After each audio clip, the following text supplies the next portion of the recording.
Here we go. Without further ado, introducing Dr. Michael Migizi Sullivan Sr. Hauka, take it away. Bonjour, Anishinaabe dog. And then away Morgan dog. Migo ma we weni we. Maja Tayan. Hakoini we guchu we tagus. Ginena me guyan to be. Gaa-gigi doyan ma to be. Gekenda mu kazo yan. Sugo. Skegawin gegu. In gekenda zin. Gawin nibo and gekenda zin. Menek da sheja gekenda man. The windam and windam. The windam unigug. And we shaganashi mungi. Miinwaa we abajatu no o. Getting away when and got me Giizhik Anishinaabewowin. So good afternoon, everybody. I know over there in your part of the world it is afternoon. It's high noon here in Wisconsin. First off, I just want to thank everybody for tuning in. I heard that I was the last presenter over a 2-day long affair. So miigwech for hanging in there. I know how tough it is to be zooming for days on end. So you made it to the end. Hopefully this one's worth it for you. My Niji Giizhik, he's the one who asked me to do this talk, and I was real honored to be asked to share a little bit with you guys over that way about some of the work that's currently underway over in our part of Anishinaabe with King here in Wisconsin and Minnesota. So Migizi indigenous Kanigu. Mio and Anishinaabe when a Kazuin got Pimija da Mnoyaawin Gegaa on Migo Da-bi-azhegiiwemagak Mnoyaawin Babayayan Migizi Indigu Miinwaa Da-bi-azhegiiwemagak Mio Bkejwanong Anungus Miinwaa Guji Wenjabayan Ingi Pina Tawagegu Mash Koniganing Gawin Wikan Guji Bakan Ingi Tanakisin Gabi Shkonigan Guizhik indigenous Kanigu. And one Migizi and Dude, Gaa-wanising now and Dede, Anishinaabe was seen. Mio Gaa-wanising Meguyan, Digiodu Demian, Migizi Gaeni. So my Ojibwe name is Migizi, and that's the Ojibwe name I was given as a little bitty baby by my namesake. My name giver was Joshabayash. And he was a Joshabayash senior, I should say. There's a few Joshabayashes out there, but the old man Joshabayash was my namesake. He's the one who gave me the name Migizi. And I'm from here on the Oreilles Reservation, right around where that star is on the map. That's my hometown, my home reservation. That's where I still live and work here at LCO. Never really lived anywhere else in my life. And right now I work at the college. I teach at our tribal college here. And real happy to be along with you guys this afternoon. Nashkedash Ozamina Wagingyu Chaya Aga Kikanu Mawajig get Bataina Wag Sagu. Miwa on a tum Kikanu Mawad Giwamawa o Kiwenzi Bun Mio Bijiki Bun. Me no commissiban no say bunny. Me in a way mago Kiwenzi Bun. Me na Tamga Kikanu Mawida. Then a town Ojibwe moyan and a Anishinaabemowin. Miinwaa Nendmowin o Quagan bun Giizhik Kwe Nendmowin Miinwaa Badway Scale go this way. On Jabawa Gumao Da-bi-azhegiiwemagak. Windash me all be Donna Quad with John Nichols Shaganashi when a Kazo. Gikikano Neboa Kiwenzi on in the Keagage in the tower 2 yan or Giizhik Kwe. Miinwaa Ogemawi Gwenabik and we Da-bi-azhegiiwemagak range and we Da-bi-azhegiiwemagak Mawida Nendmowin. Windash me all Jean Guishaban. Nendmowin got Kikano Mawid Migo Win got Majishkatu, Bejik got Majishkatu, the Waduko Dading, Asia Win Jagadik. And one we Da-bi-azhegiiwemagak Kiwenzi Bun, Misquane Quadibun, Eugene still de Giana, Gin range and we no Kima or Kiwenzi, Kikano Mawid Gaewin. Meko Gabo Neboa and Kikano Mawid Kiwenzi Bun, Wawa Keash Gaewin. Chibbewa gonna but Kena Mama Lee Staples Gaewin Geabe Nigikinoama Indusoga Gigadot Kiwenzi but Bizin the Wug. Maji Goneash Mama with the Janga Gijinuigate. Miinwaa na Gaa-wanising wadukadaring nungum hindugi mamanan. So these are some of my teachers, and I was talking about to name all of my teachers or to put them all on one screen. There's way too many elders that have helped teach me over the years. And one of my first teachers was Giizhik Kwe Harold Frog. He was my great uncle, and he was one of the first ones to have the patience with me to answer all my questions. Um, this old lady up on the right hand corner is Clara Beebe Okweginabun, and she was a long time spotter in our language classes here at LCO. So she would sit in the classes, make sure what the teachers were teaching us was right. And she was real fun old lady to be around. And most of you remember Bkejwanong Edward Benton Benet. He was a longtime advocate for our language and our culture and our spirituality to be passed on to our children. So I was fortunate enough to be one of the children here at LCO, and Bkejwanong was a school administrator, and he was a forward-thinking Anishinaabe. He always had his vision on the future and on the children. So got to listen to Eddie a lot and learn a lot from Eddie. John Nichols was my advisor in grad school, and he's kind of the Dumbledore of Ojibwe in this part of the world. As our dictionary maker. So he kind of took me under his wing and put me through the ringer in graduate school. Nancy Jones, perhaps one of the most famous Anishinaabewowin, one of our Nendmowin, who is instrumental in the teaching of many young Anishinaabe on how to talk our language. I got to spend a lot of time with Rose Tainter Zhangweshiban. She was one of the founders of our Wadukadaring Ojibwe Language Immersion School. So much of what I know, much of how I sound comes from her. This gentleman here is Misquaniquid, Eugene Stilday. He's the voice of the Ojibwe People's Dictionary, one of the main voices you'll hear if you use that dictionary. And we just lost Eugene last winter. And he was a dear friend of mine, one of my main teachers. And then perhaps my best friend ever in the world was Larry Smallwood, a Mick. I got to spend many days and nights and trips and all kinds of stuff with a Mick, teaching me not only our Ojibwe language, but our wintertime stories, our Adazukan, as well as the art of being a powwow MC. I got to do a lot of powwow MCing with my Niji, Larry Smallwood. And Wawakeash is another one of the founders of Wadukadan and Keller Pap. And I learned so much from spending time with Keller and watching him teach our language, and learned how to teach immersion style from Wawakeash. And Obazan over here, he's a spiritual leader in our area, in our region. And he's also an author of several books and articles and everything else concerning the language and the culture of the Anishinaabe. And then Majigwaneash, another one of our elders, he's from Laclacroix, Ontario, and he's currently the director of our Wadukadaring Ojibwe Language Immersion School. So I get to see Majigwaneash on a much more regular basis these days now that he's in our neck of the woods. And I always include the kids at Wadukadaring. So this was last year's group of 8th graders. And the Wadukadaring Ojibwe Immersion School currently serves up to 8th grade. And so this is one of those cohorts of 8th graders. And you know, Anishinaabe motadiang, we say, Giizhik. So there's this reciprocal relationship to learning when it comes to our way of life. And so as much as I taught these kids, they probably taught me even more about teaching, about being a teacher, about how to absorb some of the stuff that we hope our students learn. So I owe just as much to these kids as I do to anybody else. And I always like to acknowledge them.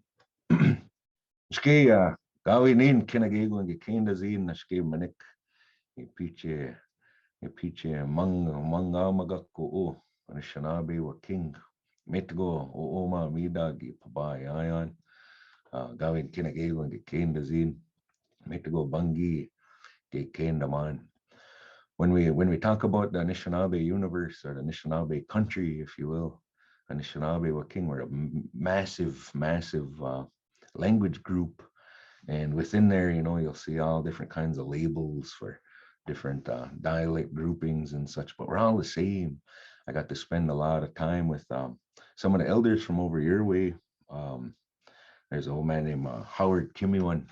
I got to hang out with him for a few days, and another feller by Alphonse Donaquid, I think his name is, and got to hang out with those guys. And our first couple hours of our work sessions, we had to kind of adjust to how we sound, adjust to our little accent. And, but after a while, we could get along just fine, and we were laughing and having a great time. So a lot of times we let the differences become reasons to argue or bicker. And I've come to learn in my time that we should embrace all of those differences, celebrate all those differences, because that's what makes us unique and special. Shouldn't use those for reasons to complain about each other. Nashkegi oshki manja tayan bimene jatman o Giizhik Kwe ga Migizi Anishinaabewin. Anujigo gegu ngi Giizhik Nashke gagashi yang gashi anuma Dawaza gaigening bungi ngi kikinoma gumen anina kea geje na kan angidwa ngio wesiag magja anina kea kiduyang beba kan and andeg magja sigabi gewin geje madwea gandaso yang miho ga kikinoma guyangi agashi yang Bani magi ushki and niwi an mi magi o John Miziangi paba we no ki maga o neji sheban bijikiban mega gaji macha tayan meno panengi bimi weduna and no mazanai gansan gishman gegu nundaman nesado tanziman mema giojbiaman magaja gishman mcquendaman gegu gikin danziman aninge kiduyaman tie my shoes wow memagi ojbiaman Bani magi na kweshko gawia na waj netan Anishinaabemo de pishnin me magi kagwejumak hey aninge kidu yamban I tie my shoes magra aninge jana kanutaman o kiduwin panengi bimi we doing and no mazanai gansan giabdi tuyan Miinwaa beje kakiwenzi oma mida goyako gabo jana kanzo Rick Greshik anu mazanai ganan no giwoje tunan Miinwaa madwe segen panengi bizendanan bimi bizoyan Miinwaa abajituyan no mazanaiganan gekendaman na waj akiduinan wa abajituyamban nibo au giwashitunan au koyakugabu Miinwaa panena windamage metugo nija gikinoma gewanan giodapinaman ni wede gabega kendaso egamigu Ojibwe basic Miinwaa Ojibwe nij mitu kina gego ge kendaman ingi chaya ingi kikino amagug Miinwaa sha wama kea shna wagash ingi ombimigug ungo nish waba magwa bizin the wagwa ga giga doad wa ningashkitun ga inin ingi anendam gishbin wino gashkituad mi gonna put ga inin gashkituad ingi ombimigug So when I was a little kid, they used to teach us Ojibwe. We used to have class, and that was kind of the start of Ojibwe class, and when we were kids, Ojibwe had never been taught in the schools prior to that. So though our teachers were awesome speakers of Ojibwe, they weren't always too well versed in teaching of our language. So usually language class just involved learning how to call the animals, learning how to count to 10, and maybe if we were lucky, we got to do colors. But other than that, we never really learned how to use Ojibwe, how to talk with one another, how to communicate. And as I turned into a young man, I started to get that desire, that motivation to learn more. And with that, I spent a lot of time with that old man I showed you earlier, Giizhik Kwe. And he was the one, I'd take my little notebooks, all these little notebooks here. I'd have one in the car and one in every coat, and everywhere I went, I had one of those notebooks because there was always things I was thinking of, or I'd hear an Ojibwe word, I'd hear somebody say a word, and I wouldn't understand it, so I'd write it down. And then whenever I got around Bkejwanong, I'd ask him, "Hey, what's this word? I heard so and so say it," and he'd tell me what it meant. And then if ever I was going throughout my day and I realized there was something I didn't know how to say, like, man, I wouldn't even know how to tie my shoes. How do I say that? I tie my shoes. So I'd write that down in my notebook. And then when I'd get around Bkejwanong, I'd ask him, "Hey, How do I say I tie my shoes? And he'd tell me, and I write it down in my notebook, and that became my little study habits on how to acquire our language. And that's the kind of stuff you got to do. You got to have that proactive sort of a psycho approach to learning, because it's too late in the day for anybody to give it to us, right? If we're going to learn Ojibwe, we're going to learn Anishinaabemowin, we got to work our tails off to do it. Nobody's going to give it to us. A lot of people that help us, but it all comes from that motivation within to do it yourself.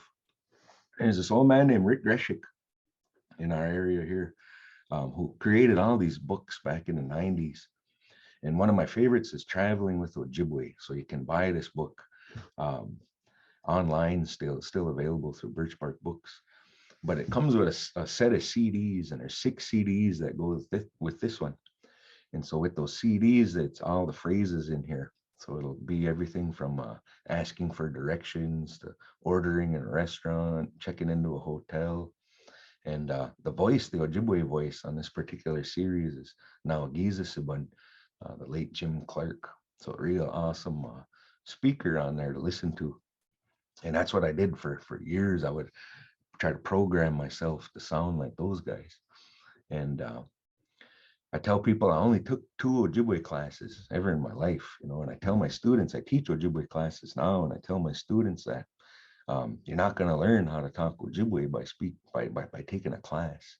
If you have a good class, they're going to let you practice, and they're going to give you the resources for you to take your learning to the next level. But I've never known anybody who learned Ojibwe because of class. They kind of learn the grammar, or they'll learn little tricks to the language, but in order to actually be able to use it and understand it, that comes from language time and time with elders, time in the spaces where our language is used. And there's 2 fellas, Keller Papp and Anton Troyer, Wagush and Wawakeash. Those are the first young guys I ever seen use our language. And when I was a little boy growing up here at LCO, our language was always in use by old people. Our old people were the ones who knew it. None of our parent generation spoke it.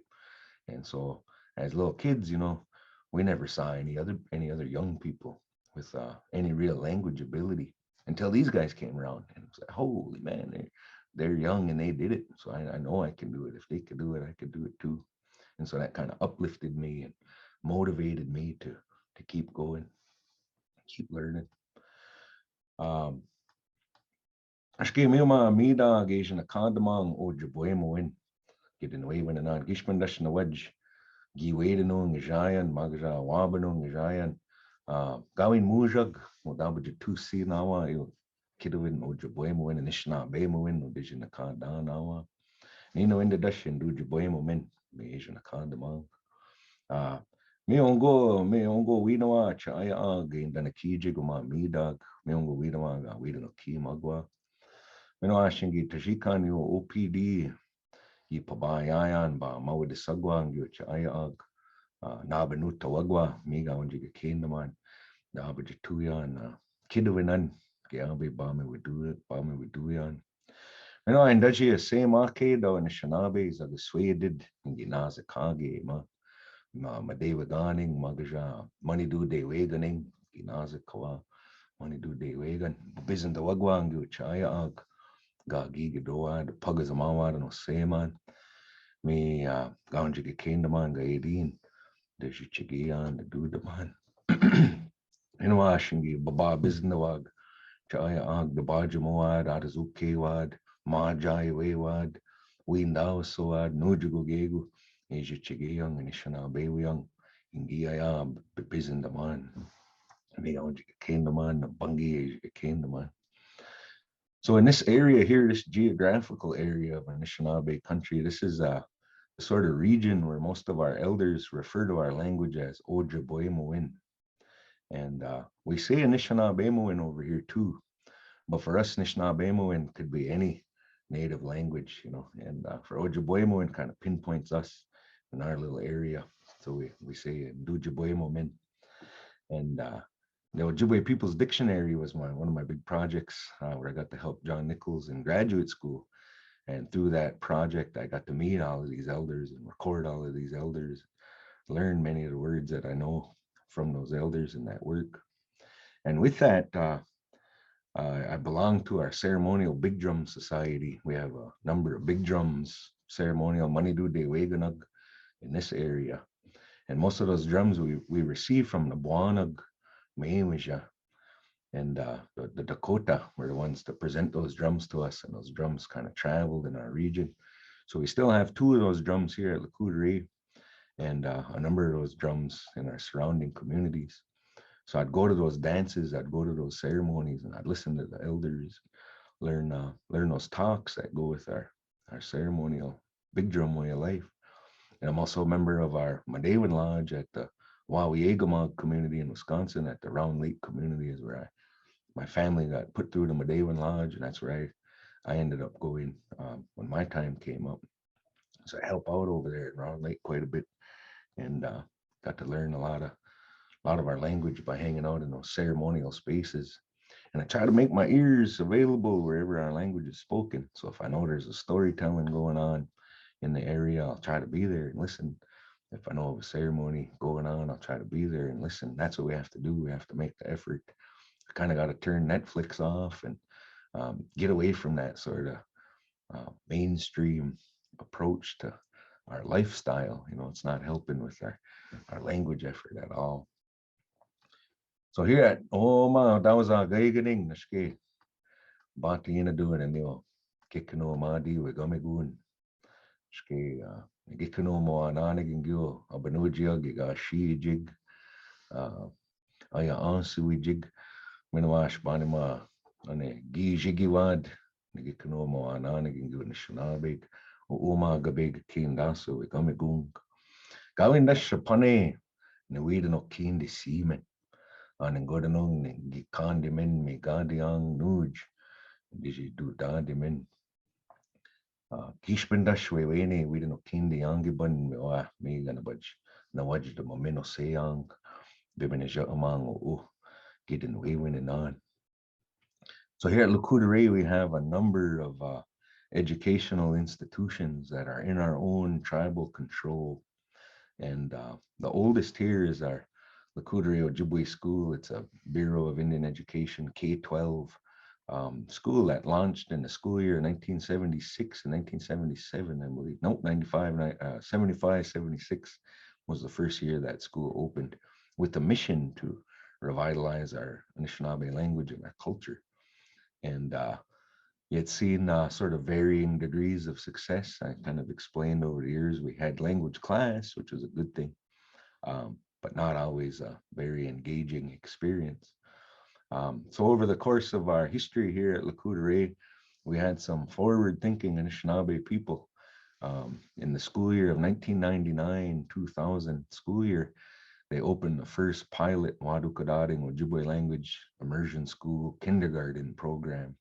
And it was only 8 students, and there were about 5 elders in the room, and then 2 highly proficient second language speakers that had the sort of teacher background. So that's how Wadukadaring was born, with just that one classroom. And then while the school year was rolling, they wrote their curriculum for first grade. And then so every year they would kind of plateau, every other year, so to speak, they'd plateau, or they wouldn't get the next grade ready in time for the kids, and then the kids would have to transition out to mainstream English speaking schools. So at the Wadukadaring school, your educational content, your subject matter, your math, your science, your gym, your writing, composition, reading, everything is taught through the Ojibwe language. So the Ojibwe language is the tool for communication, the language of instruction. So the kids learn science, gym, everything in Ojibwe, social studies. Until they get into 4th grade is where they get their first English class. They'll have 1 hour a day of English. They got to work on their English spelling and punctuation and reading and writing and all of that stuff. But Ojibwe is the goal. And I think Wadukadaring has been successful for so long because it's a sort of self-determined approach to Indian education. It's not a matter of translating what the Chamukaman wants our kids to know. It's kind of taking that whole model, getting rid of it, figuring out what the standards are for each grade level and how we can meet those standards based on our own Anishinaabe worldview and our own Anishinaabe culture. So everything's sort of seasonal based with Wadukadaring and the programming, and it's all relevant, culturally relevant to the Anishinaabe way of life. Now, a lot of immersion programs, when they get started, they'll think it's just a matter of translating everything into Ojibwe from the Chamokaban's point of view.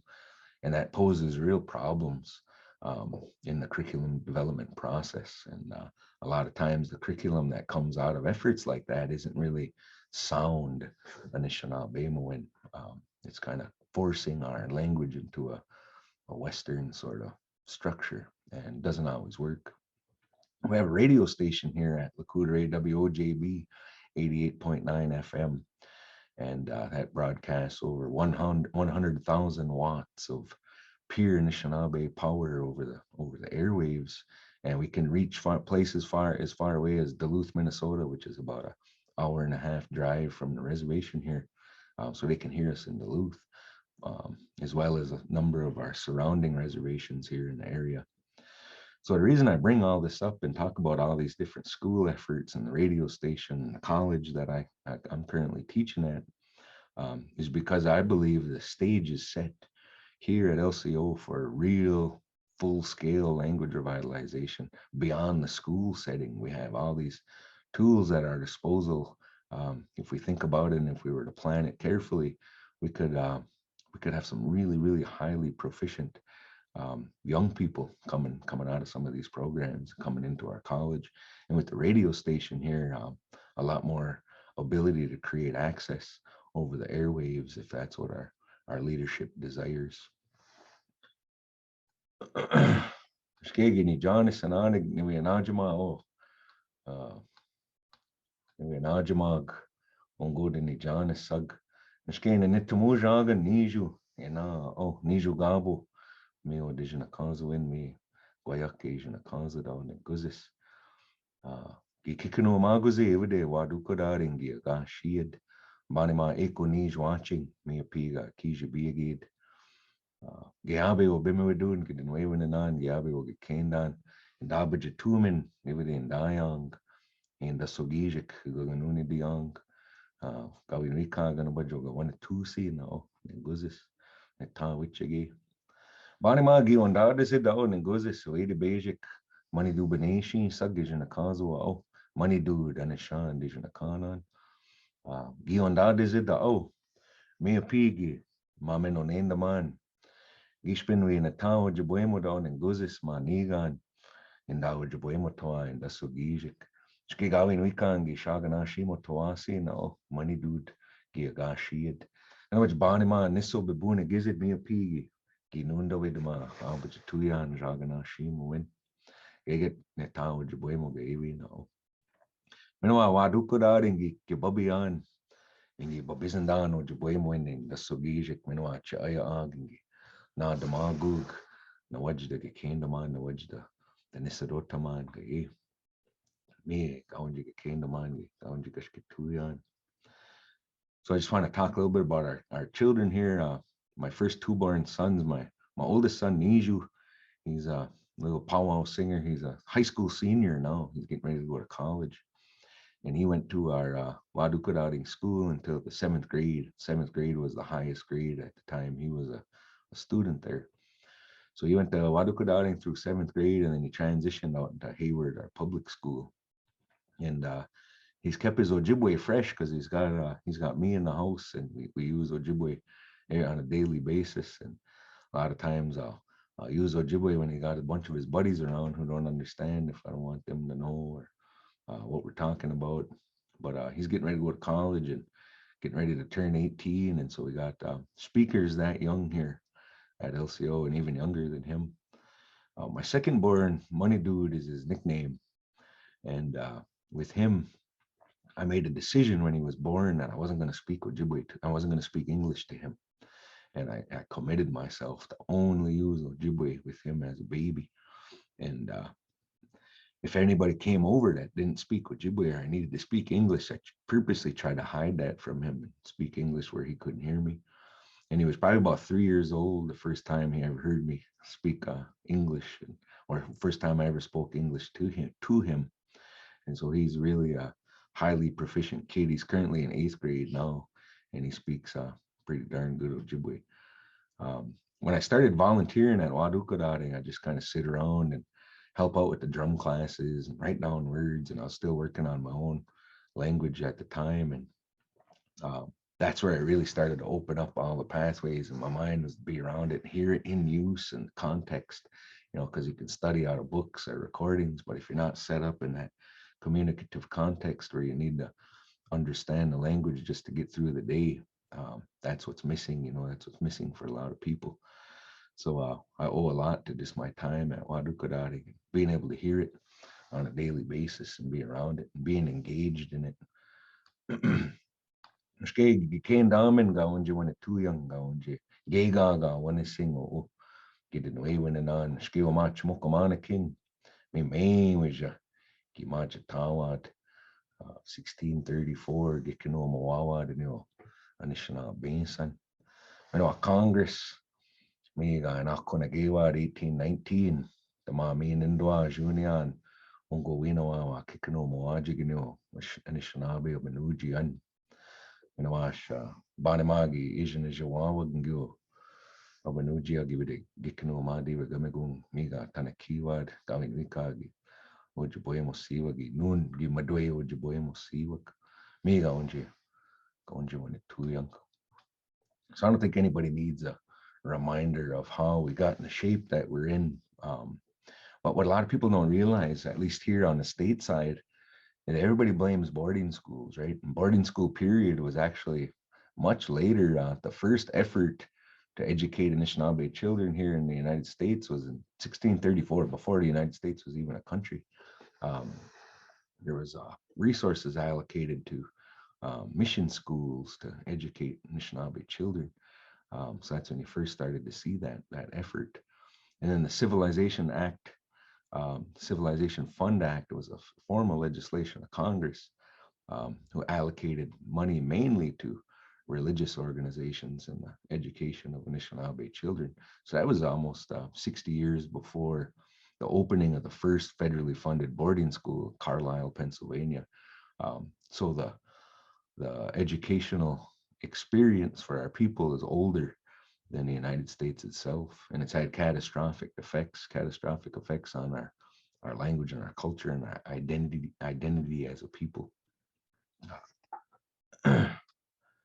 Miske taje majidu dagu young metago manek Anishinaabe Giizhik Kwe gewa dishpigikinu amading menawash anujigo gego dabuj tu nawa obanujiag Menakwewin Miinwaa nuj heje Giwanaz Shkagut menawash Gizinza bakwadu Akbenemin Mio Nanjageyang Anishinaabewin gawin Geabe Babaya Seaman Pune.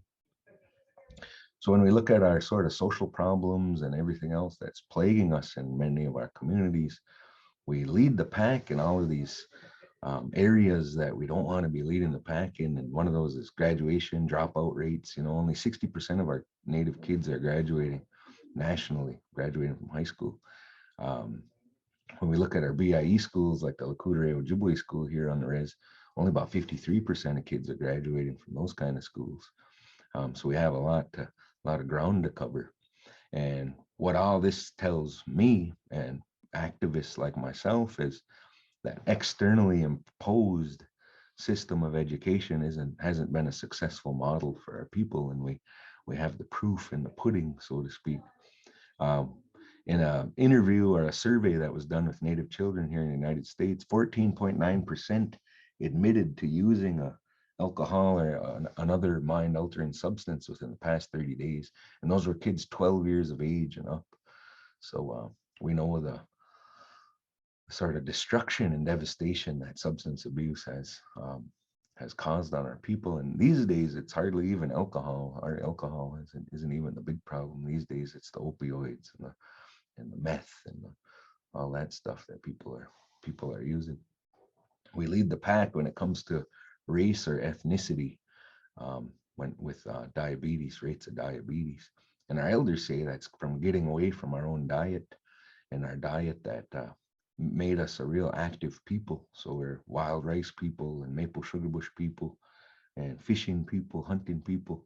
And all those activities require our own physical activity, keeps our body moving.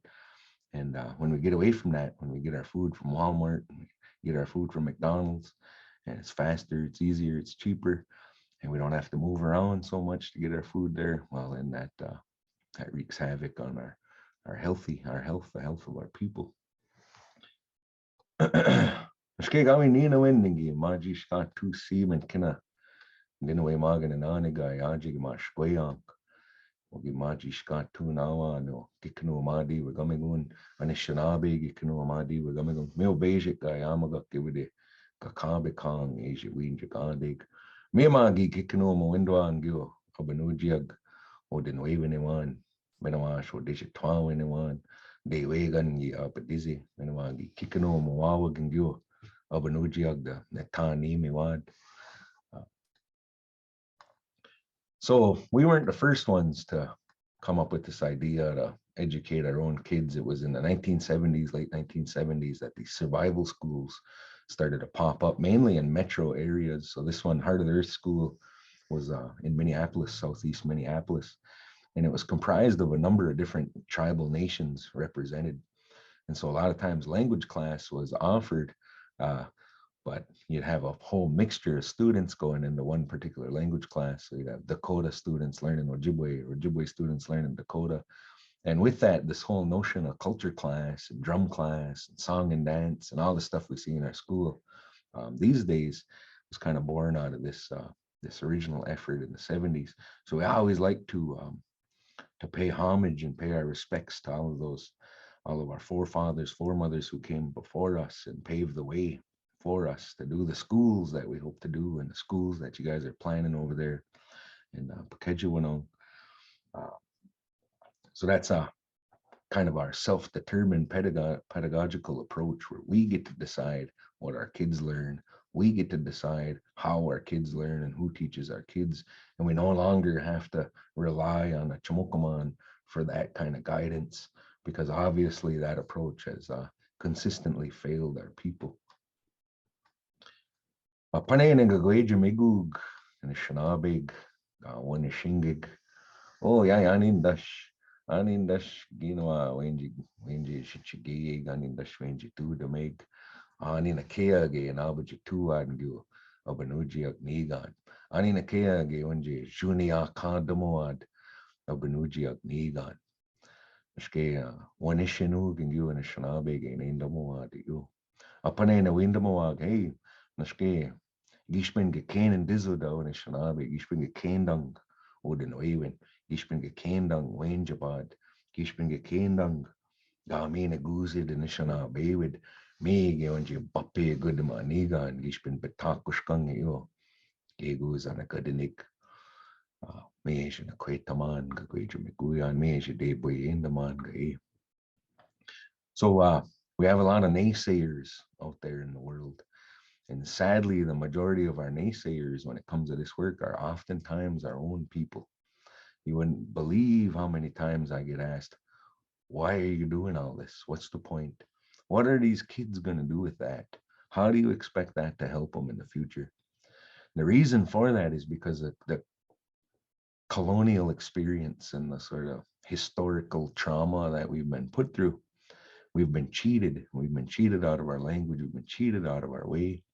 And a lot of our people have internalized that to the point where they believe the man and they believe that this is nothing good in here for us. How are they ever going to make a living if you're teaching them in our Ojibwe language? Everybody needs to know English. They don't believe that our language is just as powerful, even more powerful than our colonizers' language. And one of the answers that I tell them is it's all about this identity piece. It's all about this that Giizhik Kwe. Our belief is every single Anishinaabe has a spirit, a soul that's Anishinaabe. And our job here while we're here is to find our purpose and fulfill that purpose while we're here. We're only here for a minute, even though a lifetime feels like a long time. We're only here for a little bit, and we're supposed to make our mark. We're supposed to do what we need to do, what we were put here to do. And they say if we don't nurture that Anishinaabe spirit within us, it tries to kick and scream to get out. One of our elders, Obazan, he says if you put a waboose in a gunny sack and you hold that waboose up in that gunny sack, he's gonna kick like heck to get out of that gunny sack. And Obazan will say that's what Anishinaabe looks like when they don't nurture their own spirit.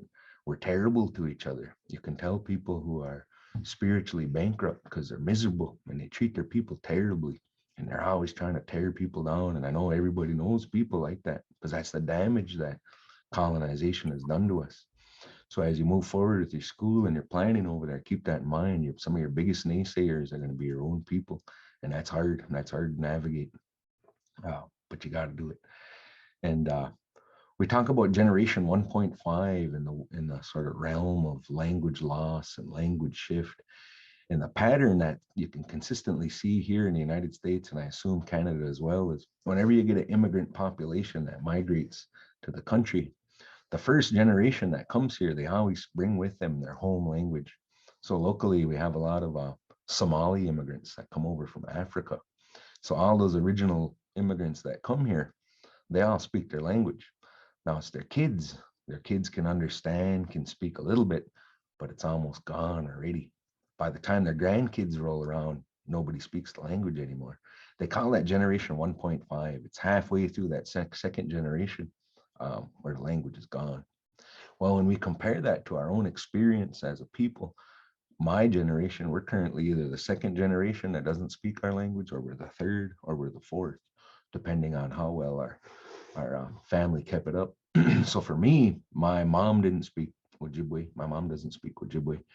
She doesn't speak very much. She knows a little bit now, but she didn't get to learn it as a kid.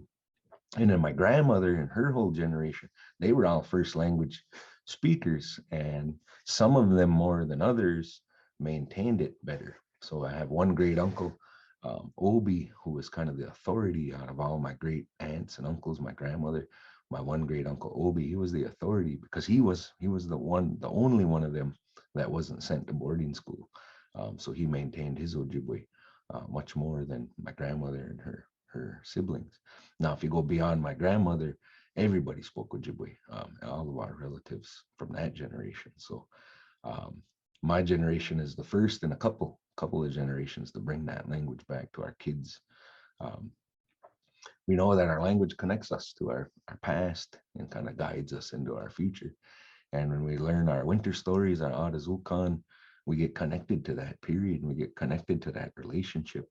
And we realize we're spiritual beings here in our Anishinaabe universe. That's our sort of spiritual realm. And that sort of goes opposite to what our colonial understanding is. To be a colonized individual, you feel that you're a dominant member of the world, a participant in the world. And an Anishinaabe perspective, we realize we're just these meager little beings and we rely on everything else in our surroundings for our own survival, but nothing in our surroundings relies on us. And our elders say the world would be probably better off without us because of all the damage that we're currently causing to the world.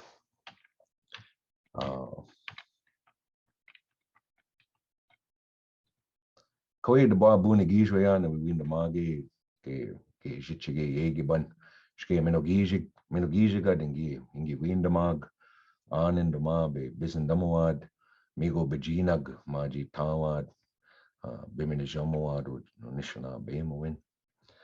So I want to just give a little breakdown before I run out of time here. Giizhik told me that a lot of the people that'd be tuning in today, that would be listening today, are just getting started in their own language journey. So congratulations to those of you guys who are just now starting getting to work on learning Ojibwe, and stick with it. And I just got a little bit of advice I wanted to share for you. Ego Gonzabi Kegwan. So you don't want to set yourself up to sink right away. You want to take a gradual sort of realistic approach to your learning. And the first thing you should do, and I don't want to preach or tell you what you should do, but as far as my opinion goes, you should use your Sayama on a regular basis. Take your tobacco out, make your offerings on a regular basis, and establish a relationship with the money due. Because our belief is if you do that on a regular basis, you put your same out and you say what you can and you make the prayer that you can, eventually your sema starts to accumulate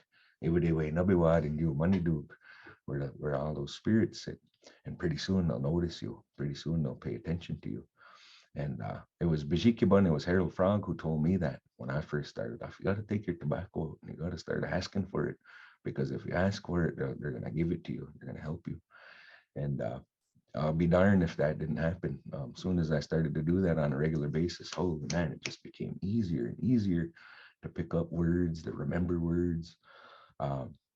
Once you start to get that baseline established, and it's all about vocabulary. You're going to want to have a good vocabulary set before you even worry about grammar, before you even worry about trying to sound real good. You got to learn words, because otherwise you're not going to know what the heck's going on when you do get in the spaces. So I used to make these lists of words like this is a table, table, chair, shirt, pants, fishing, running, hunting, all your basic vocabulary, and just make myself lists. And those books I showed you earlier that Rick Greshik wrote, those books would contain lots and lots of lists of words. And so I try to memorize words. Then you'll get to your phrase level of speech where you'll start memorizing little common expressions that you hear, common things to say for this or that. And then pretty soon that's going to open up all these questions about why you say it that way. And it's going to lead you to ask questions of people who have a little background in grammar or language structure. And one of the frequent things you see people do is they'll label their house, they'll label their office, their room, the names, everything on everywhere. And that's a good sort of strategy for your real beginners. But after that, you're going to realize that just having the name of the door isn't going to help you if you don't know how to say open the door or shut the door. So what I tell people who do the labels is peel those labels off. Once you know it's Shquandame or whatever you call door, we call it a Shquandame. But as soon as you know a Shquandame, pull that label off and put up Gibakwan or Bakakonan, put your words up for open, close the door. So that way you're growing your vocabulary with your labels. And then you want to start working on your survival skills. Like, how do you ask for repetition? How do you ask somebody what something means? How do you ask somebody to translate for you? How do you convey your vague understanding? Like, you want to get all those survival skills for navigating a Ojibwe conversation, so you don't have to constantly defer back to English when you have time with elders or time with folks who know the language a little bit more than you. Mentor and peer support, and that can often be found by taking classes. If you take classes or you hang out with an organization or an effort to learn and teach Ojibwe, a lot of people gain ground from finding a teacher, somebody they can bond with, somebody they can trust and learn from. And also peers, people who are already in the trenches, people who are already pouring it on with regard to language immersion. Establish yourself a network, and hopefully you can see you got a lot of people on board over there. You got to be proactive and you got to take control of your own language learning. Like I said, nobody's going to give this to you. Every single person I know who's learned our language as a second language has worked their tail off to do that. And everybody who kind of dabbles with it, they're still kind of dabbling with it, and they still can't really hang in a conversation. So let yourself, let it become your life. That's what it takes, is a real lifestyle change. Less Netflix, less Facebook, less TikTok, unless you got access to Ojibwe Facebook and Ojibwe TikToks. You got to have thick skin. There's going to be a lot of people that talk. You're going to get criticized. You might get your feelings hurt. But that's all right. You got to have thick skin. And I've heard it all. I've had all the criticism. I'm a half-breed. So I was a kid of an Ojibwe mom and a Irish father. So I got all the criticism. But I had to keep going. And if I didn't do it, then who was going to do it? So I had to do it. And I wanted to bring that back to my family. I wanted to bring that back to my lineage. So I don't care what anybody says. I want to do it. We're going to do it. And I tell people that because people get their feelings hurt a lot. If somebody criticizes them or says they sound this way or that way. And in order to really gain a high level of proficiency, you got to have access to the community. So wherever the language is spoken, you have to be there.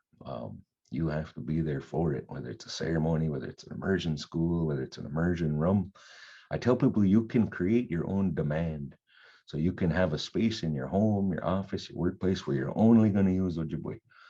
If you have an immersion school, as you guys are starting over there, then that's a perfect kind of space. But you don't have to have that to get started. You can have a certain time of your day where you're only going to use Ojibwe. You could create your own demand, and that goes back to being a proactive learner. You see folks grow the most who are in immersion teaching roles. So when they're young people, and they're not always young people, but when they're young in their language learning, they'll accelerate beyond your college class takers. These people in immersion for 3-4 months, it's like, holy crap, they can say more than so and so and so is in their 5th semester of college classes. It's because of that demand to use it and that requirement to use it. And like I said, you can create that yourself. I want to save some time for questions if anybody's got any questions, but we have a prophecy, local prophecy in Anishinaabe country here, that it would be the 7th generation that would restore us to our spiritually thinking mindset. And depending on how you count generations, that generation's here, that was prophesied at Madeline Island 7 generations ago. So that prophecy's here. And we got kids in our community who speak our language. And one of the reasons I came over from the immersion school to our tribal college is I saw that the efforts of our immersion school weren't as far reaching in our community as we had all hoped. We had all hoped that by having the school and having these kids, that the adults would sort of pick up steam and join in the fight. But we haven't really seen that, because not our adult population, big part of our adult population doesn't have access to the language, doesn't have access to the immersion school. So that's why I came to the college, was to start creating that access and start generating a new sort of generation of adult learners to learn our language and help out with our immersion school and all of our other efforts with our language. So, but that's all. Miinwaa and Way Tuyan. Appreciate everybody for tuning in. I think we got a couple minutes for questions if anybody has any. I thank Maniji Gordon for being the MC, man. He's awesome dude. Knowing this Nice guy to a see you, long man. time. Yeah, you too, man. Good to see you. Yeah, you do, man.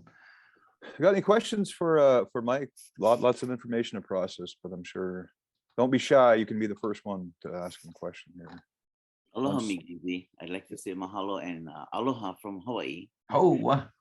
Great job. Good to see you guys doing that over there. Very inspirational. I think that being that you guys are connecting with your language, the same thing here, that gives inspiration to your ohana, your family in on Walpole Island and those areas. And the things that you guys are doing is instrumental and, very informative and very, I'd like to say mahalo and congratulations and aloha to all of you. Mahalo. Miigwech. Yeah, we got a lot of friends over there on the Big Island that serve as mentors to us. Are you near the Hilo? I am in Hilo. I am. Yeah. Yeah. All right. Pila is a really good friend of mine. Pila was he's been over here and visited us, and we've been over there and visited him, but he's been just a treasure chest for advice for what we do over here. So Yeah. we owe a lot to your people. Miigwech. Yeah, we've been doing this. Yeah, I've been doing this for 36 years, so I love what I do. You guys, congratulations to you guys. Miigwech. Okay, we do have a question, Mike. How important is it for immersion classes to have their own building rather than sharing in a pre-existing colonial school? Very good question, and a very relevant sort of issue here. Our immersion school is a sort of track within the bigger tribal school structure. So prior to that, it was a charter school with a local public school. So all kinds of problems. I think, you can do it anywhere, any way you want, whatever works for you, and not every community is the same. But I think it's ideal to have your own space. It's ideal to have everybody in that space be a speaker. So everybody from your cooks to your school nurse to your bus drivers, like that's the dream, right? That's what we all want. The maintenance guy, everybody knows Ojibwe, and so the kids learn it to be a sort of normal tool of communication, but that's the sort of pie in the sky dream, and a lot of us don't have the resources or the funding to have our own space, so we make it work with what we got. So there's all kinds of problems to sharing space, you know, the integrity of the immersion environment, you know, sort of goes down the drain if the announcements come over the air and it's all in English, and what, you know, kind of takes the steam out of your effort. Mhm. So if you have your own space, that's good. If you have the opportunity to do that, that you can't be in the more ideal setup, but not everybody has that. I know we need our own building over here. We need our own everything, you know. The kids need to go see the nurse. They got to go see a English speaking nurse. If they go to the lunchroom, right, all the servers at lunch are speaking English.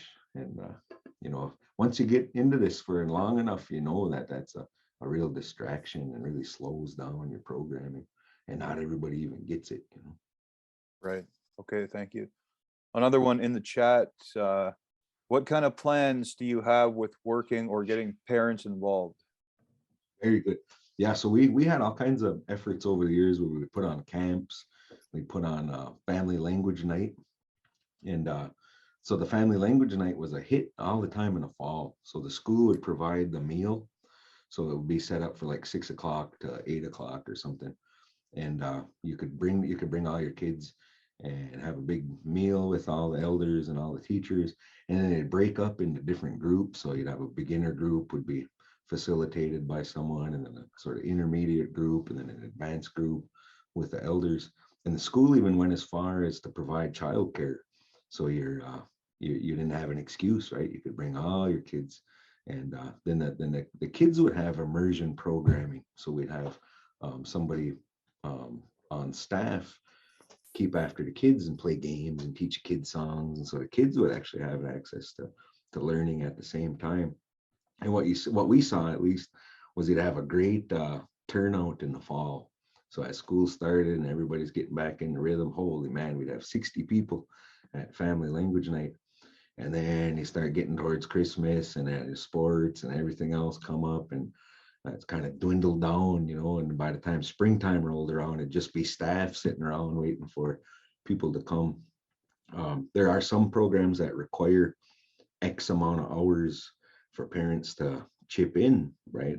Whether that's in the classroom or helping out at the sugar bush or whatever the sort of volunteer stuff would be. So you get engagement that way. I think the hope, and it's oftentimes a false hope, is that if you get your kids in the school, the kids will teach everybody in the family. And that doesn't always work. That doesn't always happen. What we see around here too is a lot of times they'll enroll their kid in the school, and then they'll realize, holy man, by the time this kid's in first grade, they're already gonna know more Ojibwe than me. So if I'm gonna help them with math, or I'm gonna help them learn how to read in the house, I better step up my own language ability. And that's kind of one of those fire lighting experiences for parents. Is like, oh man, I better get busy. And then these parents will kind of go nuts with their own language learning journey. But yeah, I'd say that's always a tough battle for programs, immersion programs, is how do we get our parents more involved while maintaining the immersion space? Because if you're a kindergarten parent and you're going to come to school with your kindergartner and everything's in Ojibwe, but you don't speak Ojibwe, and your kindergartner's trying to talk to you in English, you're not going to ignore your kid, right? You're going to speak English back to them. So next thing you know, your whole immersion environment is toast because mommy is speaking English to the child in the classroom. So tough to navigate that kind of stuff, unless you get parents in there who have a language ability, or at least commit to staying in the language is the big thing. I was trying to get people to stay in the language because it's so easy to resort back to English.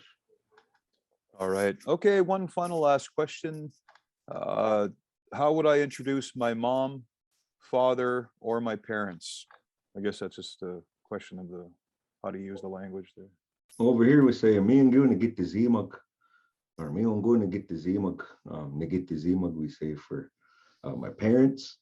And then for mom, I know there's lots of words. So Miinwaa ni mama, Miinwaa ningushi, Miinwaa ni dudum. That's the old way we say it around here. Miinwaa ni dudum. Lots of words. Miinwaa ni dede, Miinwaa noose, Miinwaa, Nibaba, lots of different words. Okay. Jeff Laline, we'll go to you. Just a great presentation. I had a question. Like years ago, this thought came to me, and I wanted to know more about what our fluent speakers think about. And I've shared it a little bit in the community, and it's translation versus interpretation. And for me to hear words broken down and to find the role and responsibility each one of our words carries so much more for me to use those words, to understand that when I use my language, it's coming from that place of spirit to connect to that other person. I don't hear much into breaking down some words because I know a lot for our language. A lot is shared in ceremony, and for some, ceremony can be scary, but our children are sitting in ceremony right now at the school. They're learning. So the way I look at it is how, or is that out there, that discussion around interpretation versus just translating the word, breaking it down to, like I've heard with like Gmon for that, what did I hear? The sound of the water and the sky where they meet.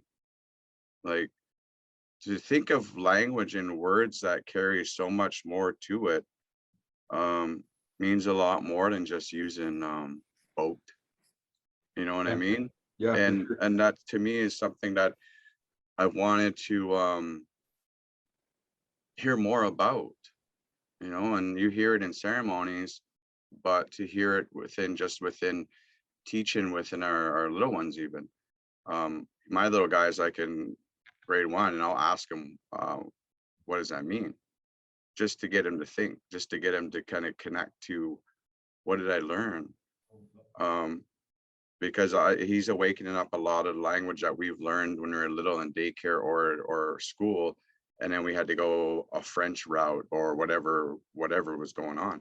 So today, that's where I'm at now, where that is the excitement in learning new words, and the language is also learning those responsibilities, those that real meaning behind it, like that role within the language. And to me, I think that carries so much more in keeping our language intact, but living the language, because that's what we have to do, right? Especially as parents, is be able to say these words and pass that energy back and forth with our little ones, and from them get that as well. But there's a missing piece I find, and that's that interpretation into breaking down a lot of our words. So I don't know, it's just that's the part that really excites me, and that's what I want to see and hear more of, what's what we have to do still, because it's just scratching the surface, really.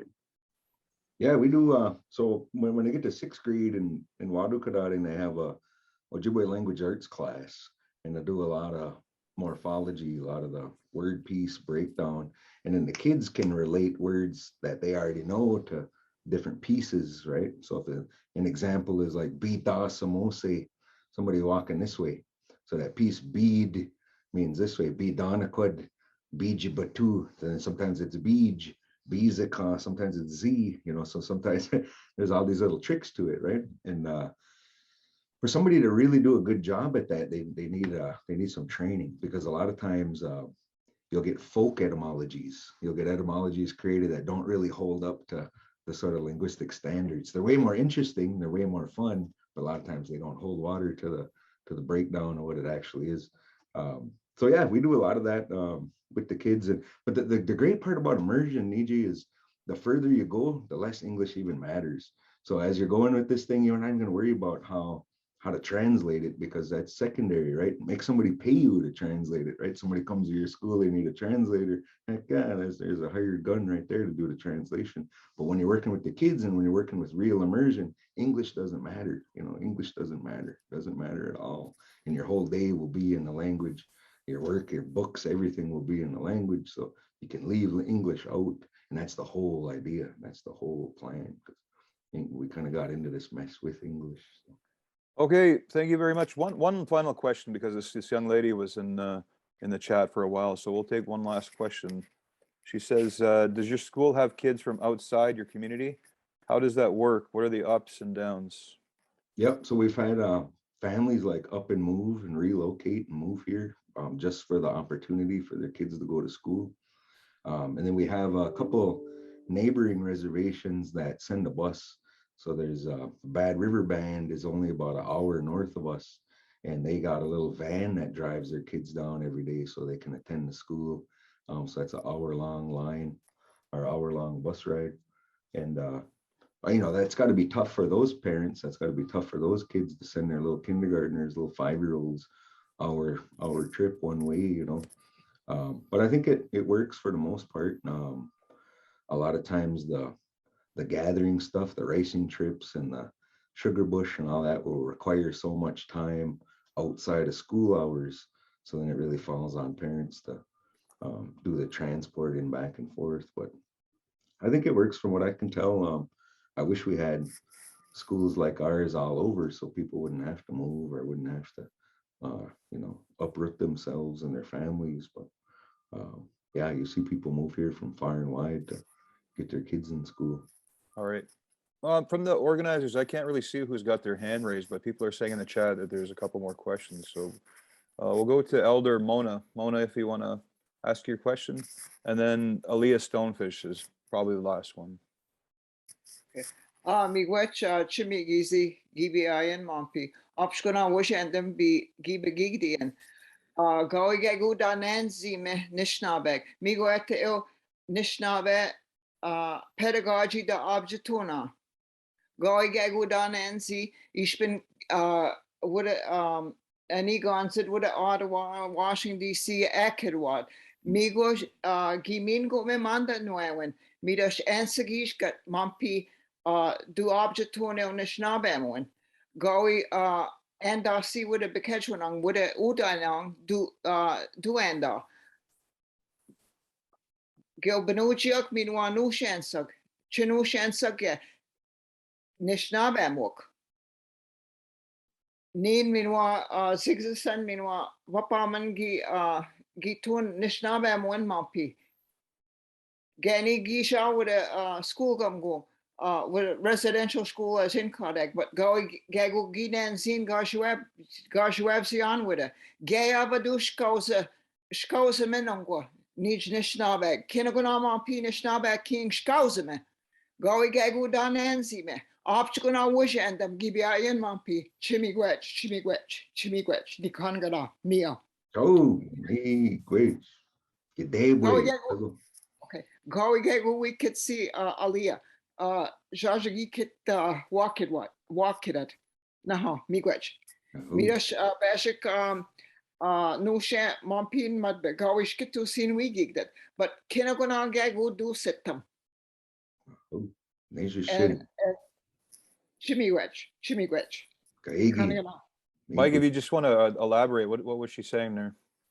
She talked a little bit about her grandkids or great grandkids and going to residential school and the resilience where they still have their Anishinaabemowin and just kind of celebrating that and that tenacity and sort of survival. You know, we're still here no matter what they put us through, and she's got her grandkids and her great grandkids to attest to that. So, big wish for sharing.